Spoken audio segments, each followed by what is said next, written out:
마음이 드셨다면 구독, 좋아요 꼭 부탁드리겠습니다. 고맙습니다.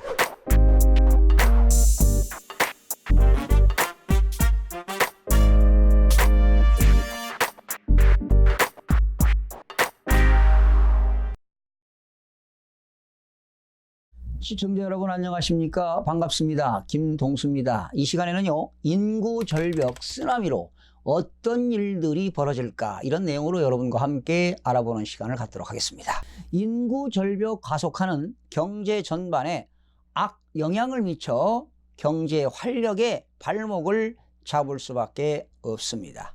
당장 50년 뒤에 생산 가능 인구는 현재의 절반으로 줄어들 것으로 추산이 되고 있습니다. 이에 따라 한국은 경제협력개발기구 회원국 가운데 인구 부양 부담이 가장 큰 국가가 될 전망입니다. 노동자 한 사람이 고령 인구 한 사람 이상의 생계를 책임져야 하는 상황이 도래하는 것입니다. 지금도 저성장에 허덕이는 판에 세계 최고 수준의 인구 절벽이 고용과 생산, 소비, 투자 등 전 분야에 악영향을 미쳐 구조적이고 장기적으로 고착화 될 것은 불을 보듯 뻔합니다. 사망자가 출생자를 앞서면 인구가 자연 감소하기 시작하는 것입니다. 우리나라의 학력 인구 추이를 조사해 보도록 하겠습니다. 도표를 보실까요? 우리나라 학력 인구는 만 6세부터 만 21세까지가 되겠는데요. 우리나라는 1970년도에 학력 인구가 1260만 1000명이었습니다. 총 인구의 무려 39.1%에 육박했고요. 1980년도에는 1440만 1000명이었습니다. 총 인구의 37.8%였는데 여러분 기억하십니까? 지금으로부터 한 40년 전 이야기입니다. 이때는 초등학교라든가 그 당시 국민학교죠. 중학교에는 오전반이 있었고 오후반이 있었습니다. 그리고 중고등학교에는 야간반도 있었던 그런 기억이 생생한데요. 우리나라는 무려 1440만 명이 학력 인구가 있었고요. 그러다가 1990년도에 1336만 1000명으로 줄어들었습니다. 총 인구의 31.2%. 그러다가 2000년도에는 1138만 3000명, 24.2%. 그리고 2010년도에는 995만 명으로 줄어들어서 총 인구의 20.1%. 그리고 지난 2017년도입니다. 846만 1000명, 총 인구의 16.4%. 2020년도 내년도에는 782만 3000명으로 줄어들어서 전체 인구의 15.1%. 그러나 2027년도에는 696만 6000명으로 학령 인구가 주는데요. 13.2%가 되겠습니다. 그리고 2030년도는 680만 6000명, 12.9%. 2040년에는 640만 명, 12.3%. 2050년도에는 564만 5000명, 11.4%. 2060년도에는 479만 8000명, 총 인구의 10.6%가 학력 인구가 되겠는데요. 자, 그러면 2017년도하고 2027년도를 비교해 보면 2017년도 기준에서 앞으로 8년 뒤입니다. 7, 8년 뒤에 2027년도에는 무려 학력 인구가 150만 명이 줄어들게 됩니다. 그러면 초등학교, 중고등학교, 대학생들이 150만 명이 줄어들게 되는데요. 자, 그렇다면 이 학생들에 대한 관련된 부처는 어디입니까? 교육부 아니겠습니까? 교육부는 교육종합대책을 수립해야 될 것입니다. 경제학적으로 접근해 본다면 이렇게 학력 인구가 감소하면 유치원, 초등학교, 중학교, 고등학교, 대학교에 폐교 사태가 불보듯 뻔하지 않겠습니까?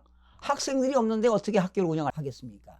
특별히 대학 같은 경우는 고등교육법에 의해서 학생들이 입학 인원이 없고 수업이 이루어지지 않으면 자동 폐교가 되어 있습니다. 아마도 지금부터라도 우리나라의 학교와 학급수 조정, 그리고 교원 수급 문제죠.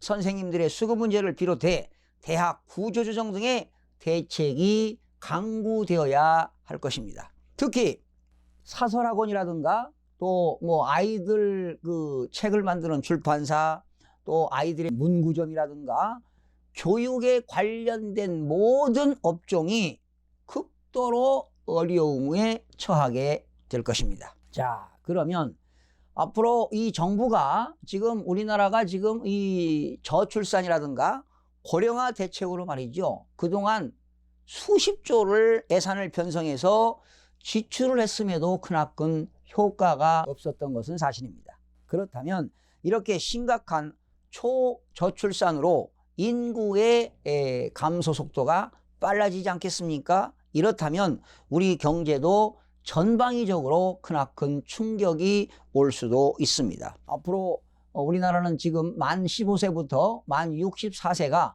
생산 가능 인구가 되겠는데요. 이렇게 생산 가능 인구가 지금 감소가 시작되었습니다. 이렇게 생산 인구, 가능 인구가 감소되게 되면 가계의 소비는 물론 기업의 투자들도 감소되겠습니다. 바로 노동 투입의 경제 성장 효과도 2020년대부터는 마이너스로 돌아설 전망입니다. 즉, 지금 현재는 경제 성장률이 2%대를 유지하고 있습니다만 2020년 이후에는 경제 성장률이 1%대로 추락할 수가 있습니다. 선진국들을 보게 되면은 지금 경제 성장률이 1%대를 유지하고 있지 않습니까? 그러면 한국도 외외는 아니라는 것입니다. 이렇게 인구 감소를 겪은 모든 선진국들도 대부분 생산 가능 인구가 감소되는 그 시점 전후로 심각한 경제와 재정 위기를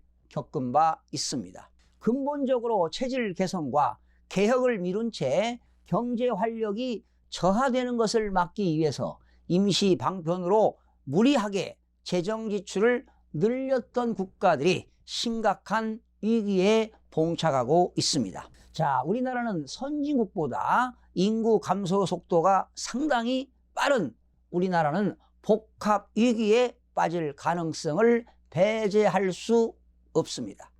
지난 통계청이 말이죠. 장래 인구 특별 추계 2017년부터 2067년 50년 동안 그런 특별 추계를 보게 되면 우리나라는 생산 가능 인구가 15세부터 64세 생산 가능 인구는 지난해 우리나라의 인구 중에 3,764만 5천 명을 정점으로 해서 감소세로 돌아섰습니다. 이제 우리나라의 베이비 부모 세대가 고령 인구로 본격적으로 이동하는 내년입니다. 2020년도에 베이비 부모 세대의 최고점을 찍고 베이비 붐 세대가 고령 인구로 본격 이동하는 2020년 이후 가속화가 붙을 전망이 예상되고 있습니다. 아마 내년도가 되면은요, 우리나라의 생산 가능 인구는 매년 33만 명씩 감소가 예상되고요. 2030년도부터는 매년 52만 명씩 생산 가능 인구가 감소가 될 거라는 전망입니다. 이렇게 생산 가능 인구가 감소되게 되면 가계 소비도 감소되고 기업의 투자들도 감소가 될 것입니다. 그러면 우리나라는 2067년도에는 생산 가능 인구가 현재의 절반도 안 되는 1784만 명으로 통계청이 추산하고 있습니다. 우리나라는 2025년 65세 이상 고령 인구가 1,000만 명을 넘어서면서 초고령 사회로 진입할 겁니다. 원래 우리나라는 지금 5천만이기 때문에 2025년도에는 노령 인구가 1,000만 명이 되게 되면 인구 전체의 20%가 노령 인구라고 보시면 되겠습니다. 그러니까 5명 중 1명이 노령 인구라고 보시면 되겠고요. 2051년도 고령 인구는 1,899만 9천 명으로 늘어나 전체 인구의 40%에 육박할 거라고 통계청이 발표를 했습니다.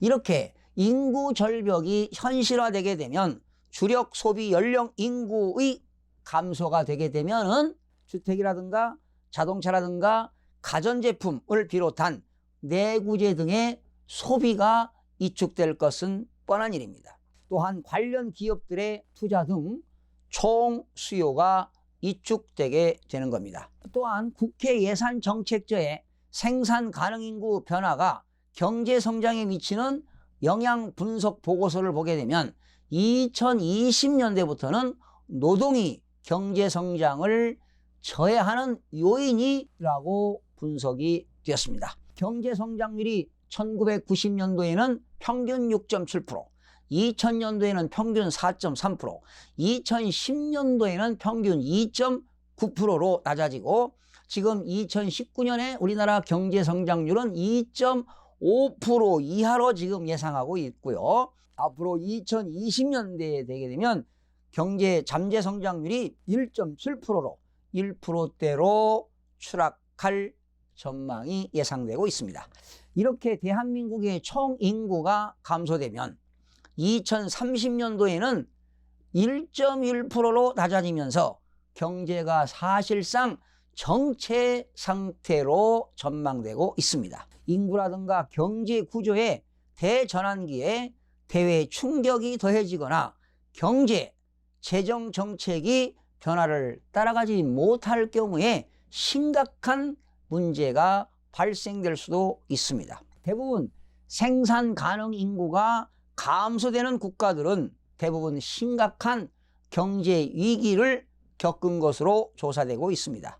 여러분들이 알다시피 2009년부터 2013년 생산 인구 감소를 겪은 포르투갈, 이탈리아, 그리스 등 남유럽 국가들과 아일랜드 등은 당시 성장률이 마이너스로 돌아서면서 재정 및 경제 위기에 휩싸였습니다. 2008년 생산 인구가 줄어드는 시점에 미국에서는 2008년도에 뭐가 일어났나요? 서브프라임 모기지 사태가 터지는 등 대환경이 악화되자 속수무책으로 무너지고 또 많은 은행들이 파산이 된 바 있습니다. 일본을 볼까요? 일본은 1995년도부터 생산 인구가 줄어든 일본은 이전에 형성된 부동산 버블, 거품이죠. 부동산 버블이 붕괴되고 엔고에 따른 수출 경쟁력이 상실되고 금융구조 조정 등 개혁 부진 등이 복합되면서 잃어버린 20년을 겪은 바 있습니다. 특히 일본은 30대, 40대 소비 인구가 감소하면서 심각한 소비 위축에 시달린 바 있습니다. 자, 결론을 말씀드리면 우리나라도 이러한 전철을 밟아 복합 위기에 빠질 가능성을 배제하지 않을 수가 없습니다. 인구구조 변화에 대응해 경제, 노동 등 전 분야의 개혁과 효율화를 이루지 않고 재정 확대 등 임기 웅변식 대응을 반복할 경우 위기 촉발 요인을 키우는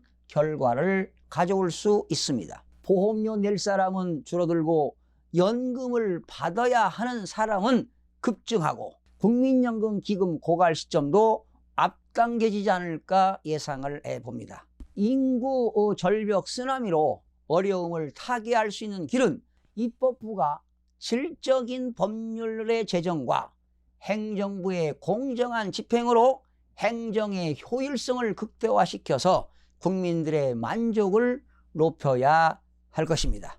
시청해 주신 여러분 대단히 고맙습니다. 매일매일 최선을 다하겠습니다. 내일 아침에 찾아뵙겠습니다.